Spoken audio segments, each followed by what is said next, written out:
Ei, você sabe quais são e como evitar as principais patologias em piscinas? Fica comigo neste vídeo que eu comentarei sobre elas.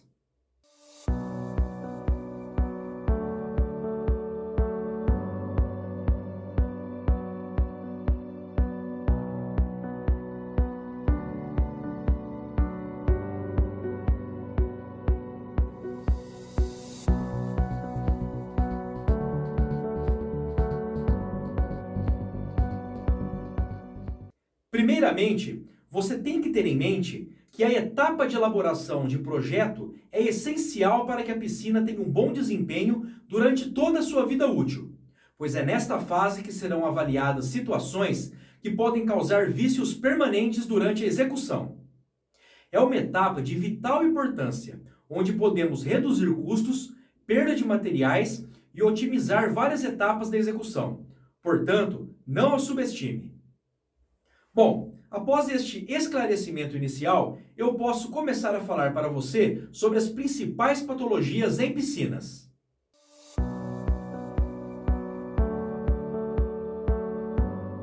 Essa situação muitas vezes acontece tanto por erro de dimensionamento como de execução.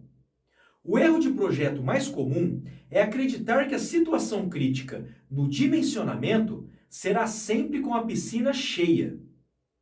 Assim, muitas armaduras são dimensionadas considerando as cargas dessa situação, o que resulta em armaduras insuficientes para suportar o empuxo do solo quando a piscina está vazia, o que pode resultar tanto em fissuras e trincas, como em ruptura ou no próprio desabamento de parte da estrutura. Um dos principais erros de execução é não utilizar espaçadores.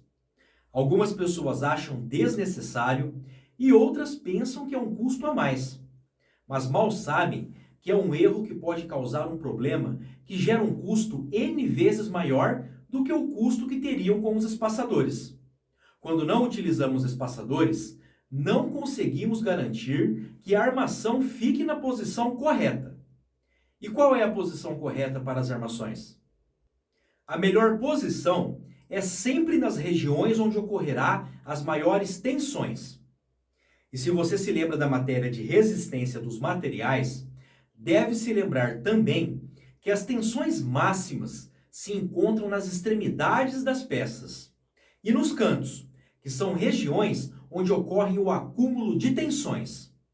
Por isso, de nada adianta você colocar a armadura e ela perder a posição, pois quando isso acontece, ou ela trabalhará de maneira ineficiente, suportando tensões menores para as quais ela foi projetada, ou no pior caso, ela estará localizada próxima à região da linha neutra, um lugar geométrico onde as tensões são nulas. Isso pode resultar desde fissuras e trincas até mesmo em uma ruptura, já que a região de maior tensão não contará com a ajuda do aço, visto que a armadura não estará trabalhando. Lembre-se que a estrutura da piscina trabalha tanto comprimida quanto tracionada. E no quesito tração, o concreto não é o melhor material a ser utilizado. Outro erro executivo muito comum é o recobrimento insuficiente da armadura de aço. Veja bem, a piscina cria um ambiente agressivo perfeito. Contém água, cloro e outros produtos químicos que são potencializados em caso de piscinas aquecidas.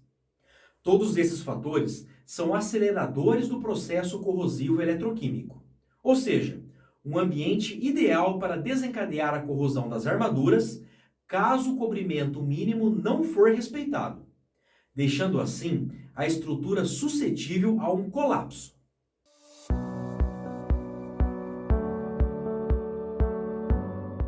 O desplacamento de revestimentos é uma das manifestações patológicas mais preocupantes, pois envolve uma questão de segurança para o usuário, já que a pessoa pode se machucar facilmente com as peças soltas. Isso pode acontecer devido à falta ou erros de projetos, movimentações não previstas, tanto na estrutura como no terreno, assentamento incorreto dos revestimentos ou até mesmo a utilização de materiais de construção de baixa qualidade. Durante a execução, inclusive, há muitas situações que colaboram para o desplacamento dos revestimentos.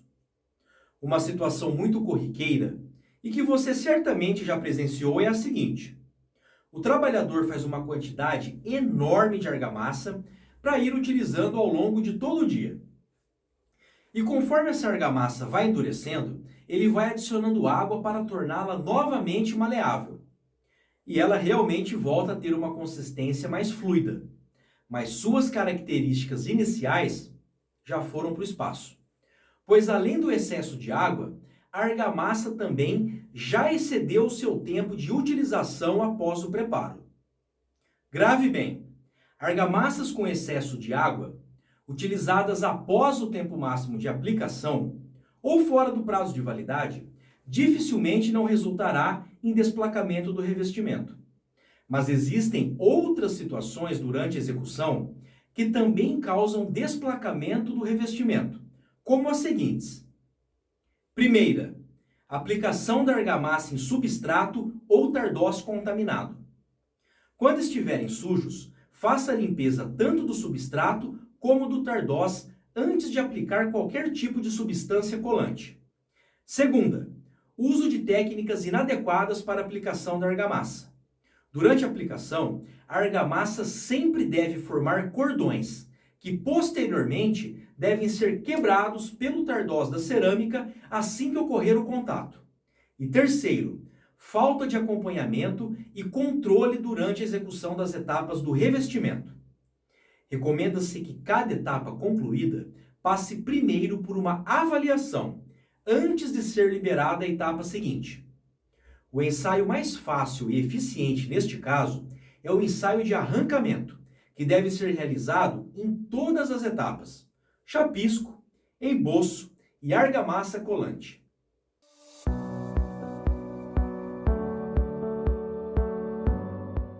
Outra patologia muito comum é o recalque de piscinas, ou seja, o afundamento. Nos casos menos problemáticos, o recalque acontece por igual, mas na pior situação, acontece o recalque diferencial. Estes casos geralmente acontecem por tomada de decisões às cegas, como por exemplo, falta de ensaio investigativo do subsolo, ou seja, as sondagens.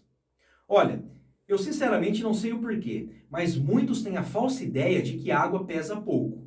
O fato de ser um conteúdo fluido não elimina o seu peso. Veja, o peso específico da água é de 1 tonelada-força por metro cúbico. Pensando em uma piscina padrão de 8 metros de comprimento por 4 metros de largura e com 1,5 metro de profundidade, temos então, considerando apenas a água, um peso de 48 toneladas. A média de peso de um carro popular é de 1,5 toneladas. Portanto, somente o peso da água desta piscina é superior ao peso de 32 carros. E a gente nem levou em conta o peso da estrutura. Por isso, faça a investigação do subsolo. Eu sei que é um custo a mais no orçamento, mas é um custo irrisório perto do valor de reparo necessário para recuperar uma piscina em situação de recalque diferencial.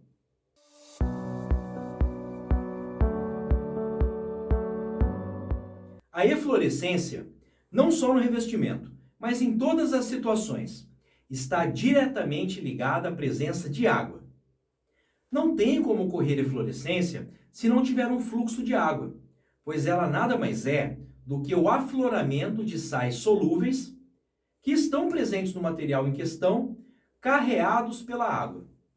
Neste caso, os sais solúveis existentes no cimento são depositados na superfície do revestimento, por meio do rejunte, resultando nas manchas esbranquiçadas em torno do revestimento.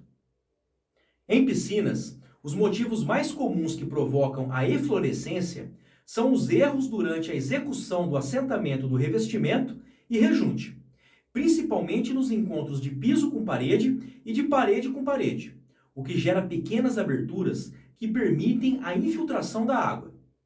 E é claro, na ausência ou na ineficiência do sistema de impermeabilização.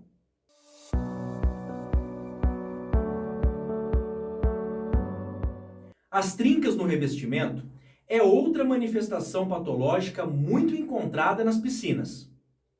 A maioria das situações que provocam esse tipo de anomalia está associada à argamassa, como por exemplo, ausência de argamassa no tardós dos revestimentos, assentamento com argamassa vencida, especificação errada da argamassa a ser utilizada e uso da argamassa aberta além do tempo informado. Além dessas situações, as trincas no revestimento podem aparecer devido à movimentação do substrato, tanto por motivos térmicos como mecânicos, ou devido à liberação para uso do local antes do prazo necessário para que a argamassa tenha resistência mecânica adequada.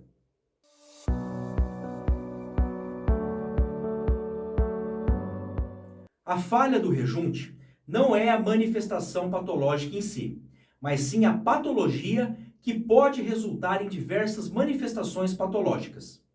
Você já parou para pensar para que serve o rejunte? O rejunte é utilizado para preencher as juntas, ou seja, o espaço entre as peças do revestimento, a fim de garantir que a peça se movimente conforme as variações de temperatura, além de vedar os revestimentos, protegendo-os da umidade, uma vez que ele evita a infiltração de água. Por isso, quando o rejunte não é especificado, mal aplicado ou é usado incorretamente, ele pode apresentar baixa resistência mecânica, elevada porosidade, destacamento ou descolamento, além de que a infiltração pode provocar a corrosão química da armadura.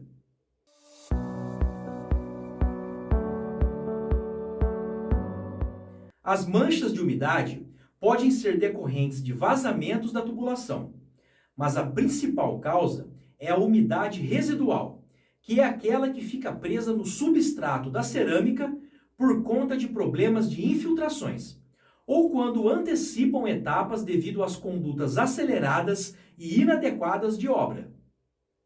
Cada camada realizada até chegar à fase de revestimento deve secar completamente antes da próxima etapa, pois caso não seja esperado o tempo necessário, essa umidade fica presa abaixo do revestimento cerâmico.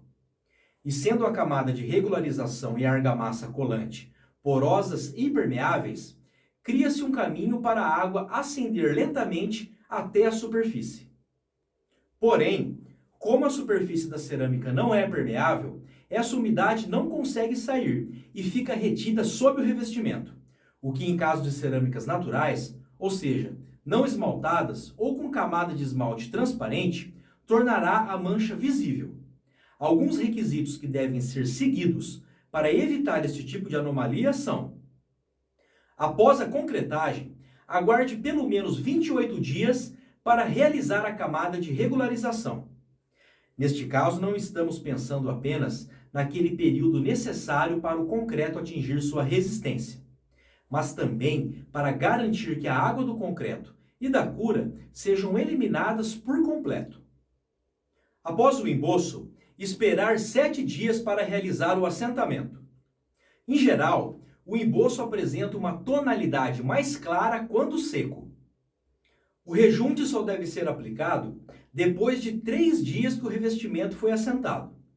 Em caso de chuva, esperar a total eliminação da umidade para então aplicar o rejunte. Lembre-se sempre de usar rejunte epóxi.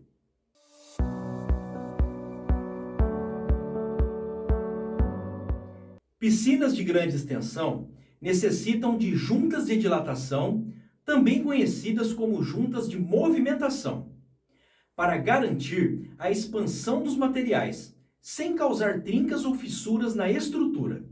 Mas tome cuidado, pois muitas vezes estas juntas tornam-se um ponto de infiltração. Essa situação acontece pois a junta também precisa de impermeabilização, que é feita por meio do seu selamento com materiais que devem ser ao mesmo tempo elásticos e resistentes, pois precisam impedir a passagem de água ao mesmo tempo que permitem a movimentação da estrutura. Mas o que muitas pessoas não sabem, ou até sabem, mas ignoram, é que a impermeabilização das juntas deve ser feita regularmente, pois o material selante sofre desgaste natural com o tempo, devido às movimentações. Por isso que a junta de dilatação acaba sofrendo com infiltrações, e o selante desgastado não executa mais o papel de impermeabilizante, o que possibilita a passagem da água e, consequentemente, todas as manifestações patológicas geradas com isso. Agora você já conhece as principais patologias em piscinas e está muito bem embasado para evitar que todas essas situações ocorram ou se repitam. Um bom profissional vai muito além apenas do que um projeto bem feito, ou uma execução rápida, ou um orçamento baixo. Todos esses pontos são essenciais, mas o diferencial em um profissional é enxergar além. Ou seja, um profissional que sabe que suas decisões tomadas hoje evitarão grandes problemas futuros. Um forte abraço e até o próximo vídeo, meus amigos!